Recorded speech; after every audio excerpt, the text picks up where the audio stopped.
Welcome to Taking It to the Next Level, a Minnesota Collegiate DECA podcast where we'll discuss the world of DECA and talk to professionals about what makes someone successful in today's world.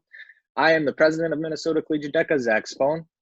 My guest today is Mr. Jake Ward. He is one of the foremost leaders in Minnesota Collegiate DECA. Jake is a former state president himself and is a great representative for our organization. Currently, he serves as the vice chairperson on the board of directors for Minnesota Collegiate DECA, and he is a business sales manager at MetroNet. Jake, how you doing today? Wonderful. How about yourself, Zach?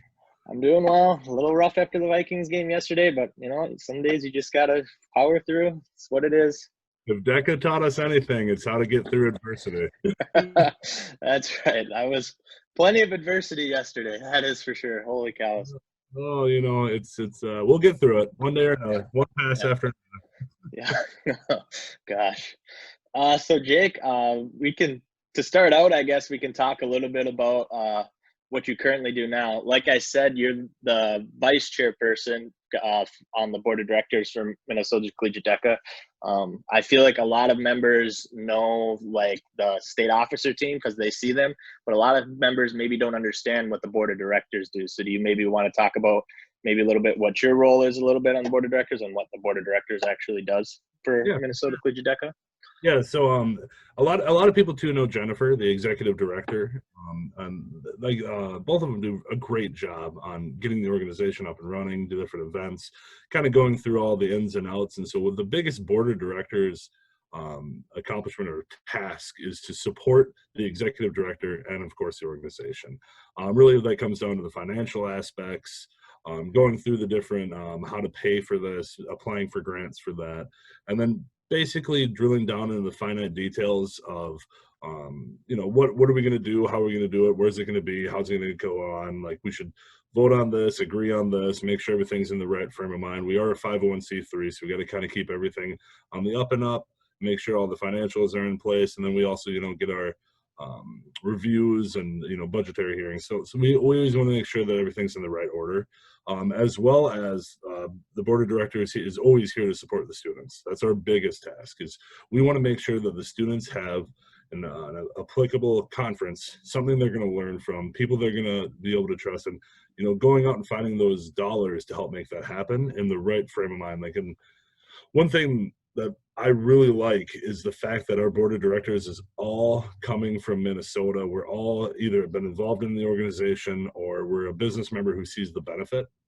So it's something that we want to make sure continues to live and breathe and grow. And so our biggest concept now is we actually stabilized and we're in the live and breathe stage. So we know how to make sure everything functions. Now we're in the grow stage.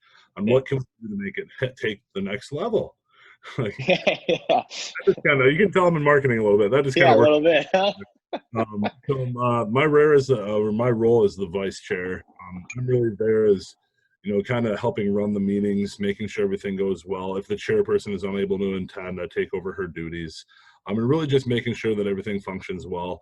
Doesn't mean that I have more powerful vote. Doesn't mean that I've got more sway than someone else. It just means that I'm there to make sure parliamentary procedure happens. As boards happen, you got to vote, you got to raise your hand, you got to say aye, and if that doesn't happen, it doesn't pass. Yeah, right. So that's the really what the board does. Yeah, it's a good summation.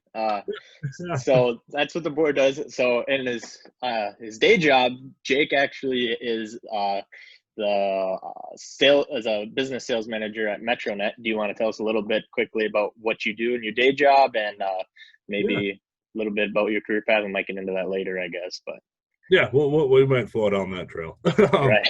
So really my day job is I manage a team of 4 people working with this fiber optic company, sell telecom services, phone, internet, television to businesses and residential. My main focus is business. So I'm responsible for about 3,000 miles of fiber and those people selling on it. I am also a selling manager, so I'm out utilizing DECA skills to sell as well. And really just kind of making sure that we hit our goals, hit our numbers, manage everything well. It's kind of crazy how much DECA plays into this, not only from the pitching aspect, but from the concept of being able to manage and run a team. So it really, really helps. And that's what I do. I'm out here to make numbers. And that's the biggest concept. And I absolutely love it. I get to compete every single day of my life. This time I get paid for it. So yeah, Yeah, so you get to use those DECA skills and make money doing it now, right? that's I know it's not just trophies, Zach. It's Yeah. really they give you a thing called a paycheck once you get out of this, and then there's commissions and like, oh, it's crazy. But Well, yeah, it's one day, great. hopefully, I get to find out about that. It's not just writing checks to the school, right? Yeah, exactly. You'll get there. You'll get there. Smart kid. But no, I mean, every DECA member has that availability, and really, it's a great step up to the role. And I'm like, that's kind of where I always like to bring back how DECA has helped me is the pitching procedures, the being able to handle clients, handle adversity, get over the word no. In the real world organization and sales, you hear the word no more than anything else. And being able to handle that and know how to strip it back and figure out the reasoning behind it really comes from those DECA skills I picked up and having the confidence to ask and ask and ask. There's a lot of students who just come out of college not being prepped by an organization like DECA that are scared and like they don't want to go to those meetings. They fear it. And what's really nice is the DECA members I see in the business world is we're all succeeding and we're all striving and we're all taking it to the next level. I'm just going to keep coming back to that. But it's really, it's like sales steroids, I guess you could Right. call it. It really gives you the fear is gone, the anxiety's gone, the confidence is there, and the strive and the hunger all come into play. And I mean, I always like coming back. I've pitched them big and small, and we knock them down all, and it's always because of DECA. Awesome. Yeah. Well, that's a good. That's where you are now. So let's rewind. I don't know, a decade or Oh, so maybe, and talk about. I almost said 2 decades. I stopped myself, Jake. I stopped myself. let's go back to when Jake was a baby. So we'll rewind. Jake has one of the better impact stories I've heard about DECA and how it affected his life, and I think that's always a good thing to share. Something I always appreciate about Jake is he is an open book and he is very forthright about how DECA has impacted him and how it hopefully can do the same for others. So, Jake, I don't know where it's best for you to start. I've heard you kind of give your story in the past, but maybe you know best where to start better than I do, I suppose. Like it was 1987. It was a cold October day. Jake word is in this world. And the world forever changed. No, so That's right. That's right. Don't you forget it. So I always like going back to the high school years, just because that's where the majority of this happened. So when I started high school, I got into it. I was excelling in a lot of different areas. I was in debate, sports. I was taking full advantage of a lot of different things, but I was posed to a dark path because I was very impressionable. I always looked and strived and said, how can I be evolved into that group and have more people like me and all those sort of things. And I really lived my life through other people's eyes and thinking about what they thought about me more than what I thought about myself. So back in high school, I got involved and knew a group of people that was helped lead me down a very, very dark path. I got involved into drugs when I was very young. I started seeing the opportunity not only to utilize them, but also to distribute them, and to the fact that I cared more about that than I did about school and I did about what the future held. I lived in the moment with the concept that I only cared about that moment. And so I dropped a lot of my responsibility. I dropped a lot of things like school, completely gave up on school, completely gave up on a lot of different things. The good friends that I had, the people that were actually be beneficial, and my parents, my brother as well. And it's just, I turned my back, walked away and saw that this was my life. When I was going down that path, there's things that were always up, the road, the stops. Hey, this isn't good. This isn't good. Turn around, turn around. And I always ignored them. I kept going. I kept going. I kept going. And so one day when I was far and beyond gone, I woke up at 3 a.m. to 2 police officers in my bedroom at my parents' house. At first, I was like, this doesn't seem right. Just the dream makes me go back to bed. But no, I woke up to 2 police officers in my room, and the first thing they said to me is, hey, you're ours now. Your parents signed over your rights to us. We are going to take you, and we're not telling you where, and you're just coming with us. And so I, instantly had that fear, the fight or flight instincts kicked in. But I eventually succumbed, went with them. I still remember this is the one thing that always holds true and will always push me further into my life and further into the future is when I was walking, they told me I couldn't speak to my parents at all or ask them anything, or I couldn't even say their names. And I walked by and I still see the hallway. I can still see my parents' door and I can hear my mom crying. And I couldn't do anything. And even though I was that far gone, I still had my heart as with my family. And when you hear that noise of just utter agony, and you can't say anything or do anything, it just destroyed me. And so we flew to Vegas, which seems like a fun thing, but it wasn't. We went to Vegas and then we drove up to Utah, and it was St. George, Utah. And we went to an outdoor treatment facility where I lived outdoors with nothing besides, a tarp to wrap stuff in with some seat belts to put as a backpack. And I lived out there for 56 days, learned how to start fires from sticks, and really, really found my center, and went through a lot of things out there that brought me back to the realization of how life's supposed to live. And it actually, the first steps of leadership came out of there when I was able to help out other members within the group I was in to strive to become better themselves. And that leadership skills slowly started to bud when I was there. When I came back, I was fresh out of school. I was not invited back to my high school because of the things that had happened there. I went to an alternative school. I actually happened to meet my wife there, which she was in my homeroom, which is a great instance. I always say the dark path led me to the lightest moment in my life. But I went to that high school. I graduated from there, and I was happy. Had a high school diploma. I was ready to go, and then I got a job at a Subway. Worked up to management there. Left there. Got a job at Pizza Hut. Worked up to management there, and then this is how I always get into marketing in colleges. Pizza Hut, ran a selling salad contest. Pizza Hut salads, nah. Yeah, that sounds like a tough sell. It's a horrible sell. I came up with a campaign of every time we answered the phone, it was, do you want to go green and try our garden fresh salad? And I don't know how garden or fresh that salad was, but it became. Yeah. We sold the number one amount of salads in the nation at that Pizza Hut, and my boss came up and he said, "Hey man, like, you ever thought about marketing?"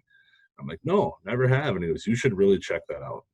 And so I went to eventually, I bit the bullet, went to South Central College, and I talked to some people there, and I got involved in the marketing realm. And Roberta Morehouse, who was my DECA advisor, was always she taught 2 of the classes I was in. And she would do the thing and a lot of DECA advisors do this. Hey, there's pizza in this room. Just come to this meeting quick. And every time I'd be the kid in the back of class, like, I'm getting my degree and I'm getting out of here. And if she said, "Jake, just come here this once. Just come here this once." So I think it was probably the 10th time I buckled. I was like, "All right, Roberta, like, I will give you this opportunity." And I went. I walked in. About 5 minutes later, I was on the officer team. I think I was the officer at large. And from there on out, I just fell in love. It's that organization, just the way they do things, the way it was ran, the way it gave people opportunities became such a big part of my life. It's kind of crazy is when I went through all these things, how much DECA has been there for different impacts in my life. So when I got into the organization, did that first year, and I still remember this one. I always like bringing it up. We used to be able to do 3 competitions at state. I signed up for sales, sports, entertainment, marketing, something else. They had messed up and they put me in marketing management. I'm like, "Oh, great. Like, I can do that."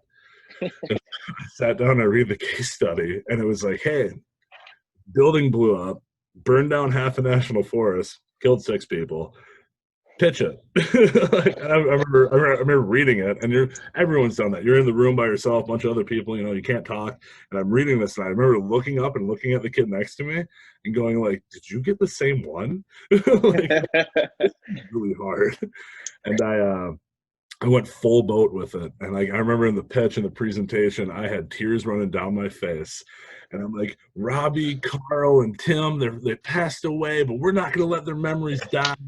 We're going to keep them alive. We're doing this." I'm like, we get done, and the girl, one of the judges, looks at me and goes, "Are you okay?" And I'm like, "Yes, I am. I just really went for it." And she's like, "You were good job."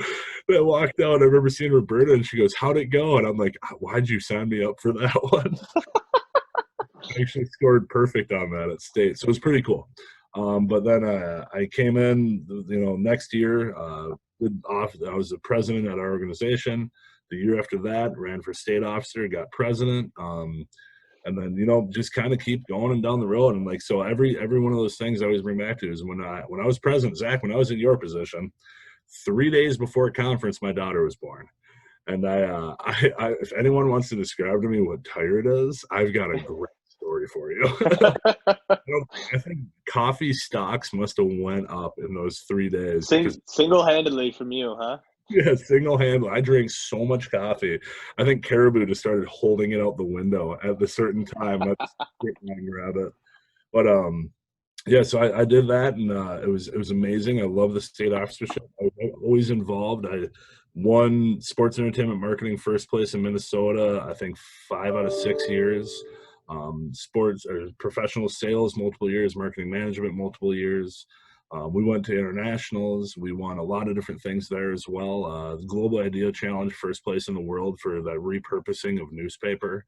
The Entrepreneurship Challenge, second place in the whole place. I mean, it was really just, I figured it out, and I figured out real quick that I loved beating 4-year students at their game when I was a 2-year student, and they always talked like, "Oh, 2-year schools are nothing." It's competition, right? I mean, sometimes you gotta have that attitude. I mean, if the Vikings aren't gonna win, I'm gonna. Yeah, that's right. It really helped, but that's kind of what got me to where I'm at. And I've told Roberta, I've told everyone that I've ever been involved with DECA, I will be involved with DECA until the day I die. It's not an organization; it's a way of life. This thing helped me grow, helped me become successful, helped me get the position I'm in, helped me pitch to people with no fear. It helped me meet people like you. I mean, it really garnishes so much. There's so much there for you to take, and not everyone needs to take advantage of it. And the people that aren't, it just blows my mind. I mean, but yeah, so that's Jake's DECA story. That's Jake's DECA story. I mean, obviously that once you got involved with DECA, it resonated with you like that. I mean, you were in, and you made it. That's the way you made it sound. I imagine that's the case. Why do you think that was? Maybe you touched on this a little bit, but like, why, as soon as you got the pizza at the chapter meeting, what sold you right away? Like, why were you instantly like, and you were right, obviously you're still involved to this day. Why was it something that you're like, I'm in, I have to be a part of this?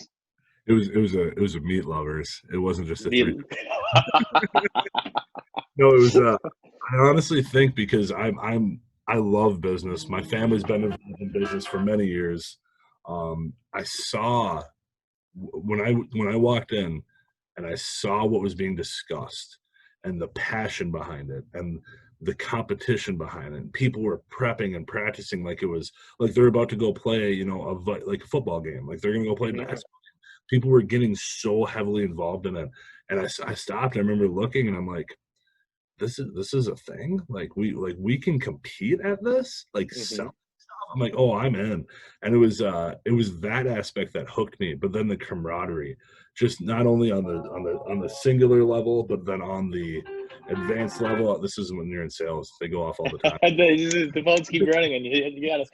They want to buy more things. You sure you're missing out on these commissions we talked about? You sure you got time?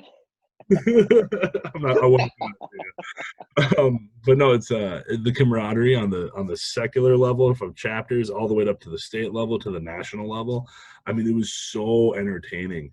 And then also the competitive nature of that. Not only are you competing within your chapter, within your state, but then like you've seen this. I mean, come on, we go to ICDC, Wisconsin. I'm like, I love going there, and I loved going up to the Wisconsin guys and going, all right, which one of you are competing in sports entertainment? Who am I beating? And it was so fun. But that camaraderie and the competitive nature of it, and the fact that you get it, I always bring it back. You're literally competing internationally in what businesses want to hire you for. I'm like, I just hired 2 salespeople. If they were like, hey, I competed internationally, what you want to hire me for? I'd be like, sold. Did you win? Because that may make, I'll pay you more. Like, bring that trophy, and I want to see it. But it's so cool.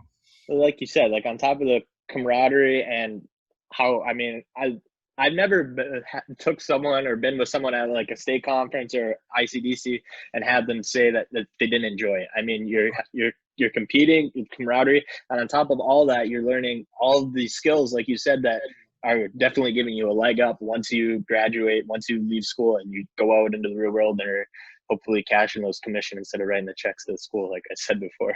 Exactly. It's like stapling $100 bill to your resume. I mean, it's amazing. It really draws people in. Yeah. Yeah. I mean, my story obviously isn't as notable as yours, but I got involved in DECA when I was in high school. I was definitely not a good student at all. I was just kind of showing up every single day, going through the motions. I've said this before. My goal in high school every single day was to show up and have fun and make it like it was an episode of The Office or something. I was not trying to sit there and learn. I mean, I was just in it for the yeah. But once I got involved in DECA, like I had a DECA class at my high school. I was fortunate enough. That gave me a reason to go to school every single day and like want to learn something and want to actually, like, I was excited to be there and do something. I wasn't just looking at the clock waiting for class to be over. And that definitely turned my life around a little bit, at least academically, and gives you a purpose and everything like that. And that's why I'm still involved in it today. And that's why I'm in the position I am now, I guess. Yeah. At some point, Zach, I'm sure we'll be sitting next to each other at board meetings. Yeah, you might be right. So we talked about competition a little bit. I mean, we both said that we enjoy DECA because it is so competitive, or it can be competitive, or we're obviously two people that maybe strive off that a little bit more than others. And like you said, it gives you a leg up, especially when you're going to the road and you're making sales calls and everything like that, and people are telling you no. Do you have any, I don't want to say tips or tricks, but like a general reason or idea why you were successful competing in DECA, that in the sort of setup that we kind of have? Step one, fail, and fail a lot. I'll put this out there. At internationals, I competed in sports entertainment marketing every single year. I only took second once, and it was my last year. Fail often, fail hard, and then take that as an opportunity, because every time you fail, you learn. And it's but so the best tips and tricks, and this is only going to be viewed by Minnesotan students, right? This isn't going to go to those other guys. Yeah. Okay. Just want to make sure. So the first two things, is when you come into a presentation, albeit like if you prep for 30 minutes or an hour, you don't know something in that item, you don't know how to describe something, pitch with confidence. Just pitch to the point where you think your plan is the only plan and no other plan would be better than your plan. Because if you can sell with confidence, that's 90% of the deal. I mean, there was one time that me and my partner looked at one of the performance indicators, and we both looked at each other and go, have we had that class yet? And he's like, no. I'm like, oh, like we're gonna have to talk about this. And so we just, we made our way through it. We talked about it. We highlighted it. We brought up why it was functional, and it was something like, how do you remember? Just something like just completely out of left field. And we actually got a perfect on it. And I remember we pulled our score sheet and we're looking at it and we looked at each other and went, how'd that happen? It was because we pitched with confidence. If you pitch with confidence, you believe that, the judges will believe it. And it's everything in life is, if you're confident at it, the belief is going to be there. The second one is hit your performance indicators. That's what I loved about DECA. It wasn't a test. It wasn't a mystery or a shrouded answer. They literally on the score sheet go, here's the 5 things I want to talk to you about. And then you go, like if I talk about those, I bet I get scored. And like if you mention them, I bet you get like average score. And so like my always biggest tip is make sure you say that thing word for word, line for line, and bring it up at the end, a recap to say, hey, you can see I talked about X, Y, and Z. Do you have any questions? And that really reiterates in their mind, go, wow, they covered every one of those aspects. And it's big. But the last one is if you're pitching with partners or by yourself, use creativity, have fun with it, because you got to remember those judges sit there for 6 to 8 hours listening to presentation after presentation after presentation. And if it's the same thing over and over and over, those scores are going to lower. They're going to get bored. But if you can come in there with some sense of creativity, I mean, I've danced in a case study before because we had to show them what like the Bronco Shuffle looked like. I've gotten up and pretended to be working out in one when we're pitching an elliptical. We've walked in pretending like we were riding horses because it was for a horse racing track. I mean, literally just have fun with it, because that's not only going to leave them with a sense of the excitement because it's new and what they've been sent through, but it's also going to set you so far apart from the other guys that they're not going to know what they deal with. And I had them come up to me like, "What'd you guys do?" And I'm like, "Oh, well, I rode in Shadow, my horse. I hopped off Shadow, and I had to give him some oats midway through the conversation because he was acting up, and the judges ate it up." And then I always like my favorite one, the one we took second place at ICDC in, when it was for football. When we recapped, and like my partner still loves me for this, when we recapped and we went through those performance indicators, I was like, "As you can see, I talked about X," and then he goes, "He's at the 50." And I'm like, "And then what?" He's at the 40. And then all the way down to 30. And then we got to the end and we both look at each other and goes, "You can tell this plan's a real touchdown." He starts laughing halfway through and he goes, "Done." He's like, "Where do I sign?" Yeah. Those are the things, because I've judged before. I've sat in that chair. If you can get me to have a good time while I'm listening to you present good details and good information, you're going to win. And that's where it's key. So have fun, have confidence, and pitch away. Yeah. That way you stand out. Yep.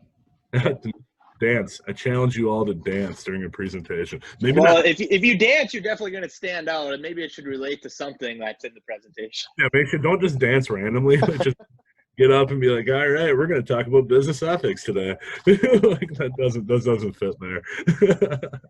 But really, yeah, that's it. Like it's just that's where I found my success, and it was it always led to good things. Well, I think we hit the hard-hitting questions of the conversation. Now the most serious one. Uh-oh. What are we gonna do about our Vikings, Jake? Man, I'm happy you brought that up, because I got a 40-point bullet point list. We're gonna save this organization, and here's Mike Zimmer calling me right now. I gotta answer. There we go. No, we're gonna cheer like we always have. We're gonna cry like we always have, and I swear, one year we're gonna win the Super Bowl. We'll get there. I think it's gonna be a lot of crying this year, though. It might be, but heck, if we get Trevor Lawrence out of the deal, I won't be too disappointed. But no, we're going to the Super Bowl this year. You know how many teams in the Super Bowl with 2 losses on their record? A lot. So yeah. I like your optimism.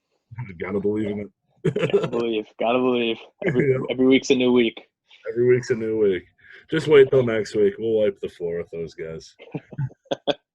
All right. So Jake, do you want to talk about your family or your parents' foundation a little bit and how they give back to DECA, and then we'll wrap this up maybe? Yeah, for sure. So my family has been presented with a great opportunity. We have made some right decisions. My dad and mom and my brother and I, we've made a lot of really good decisions, business decisions, and it's given us an opportunity to give back. We've always believed that. We've always stood the standpoint that it said we give back to things that have always helped us, or the things that need, like the local, Minnesotan things that we want to make sure that we see thrive. And so the Ward Family Foundation was founded. We are now in our second year. We just kind of always look for local charities, but one of the things that it always comes back to is DECA and what it's done for me, and how we're always going to contribute to that. And so I'm sure a lot of members out there have seen it, in whether it be award ceremonies or this past when ICDC was canceled. We wanted to make sure that this still had life breathed into it, and that's what we'll always do. And so the Ward Family Foundation was founded under the principle that, whatever guides us, we want to ensure that it has gas to get where it needs to go. And that's what we'll continue to do, always and forever. Minnesota Collegiate DECA is always going to have a place in the Ward Family Foundation. And we'll make sure that, whether it be from prizes to, sponsorships to whatever it has to happen, we want to make sure that it's an impact on the students, because you guys are the ones that come up and do what you do. And without you, there wouldn't be an organization. We'd just be a board of people sitting around talking about how we're going to spend money. But well, speaking of prizes and spending money, the Ward Family Foundation is sponsoring some of the prize money for the Innovation Summit coming up next month, I guess, in a few weeks here. Yeah. The first prize for the competition is $1,000 in the challenge, and that goes on down from there, second and third place. I don't have the exact numbers off the top of my head, but that demonstrates what the Ward Family Foundation does for DECA, and demonstrates like the network that you build through DECA as well, with the connections you make and people give back like the Ward Family Foundation does. Exactly. Yep, and this is where I'll kind of leave it here, and like why we do the things we do with like the $1,000 prize is because it strives competitiveness. So it's going to sharpen the edge of the blade for our students to get out there and win at ICDC. But really, the secondary factor is, I mean, we love the organization so much. We want to see these things happen, and we want to see the thrill behind the students. And it's cash, like so. It's not like it's not here's $1,000 bookstore. No, we're giving you cash, cold hard cash. Go spend it how you want it. But it's we want to make sure that there's something there to chase. You got to put a carrot on the fishing pole every once in a while. Yeah, exactly. Yeah. Well, all right. Thanks for your time today, Jake. Throughout our series of podcasts leading up to the state conference in February, the state officer team will continue to share their own stories and the stories of others surrounding Minnesota Collegiate DECA. I'd like to thank Jake for being my guest today.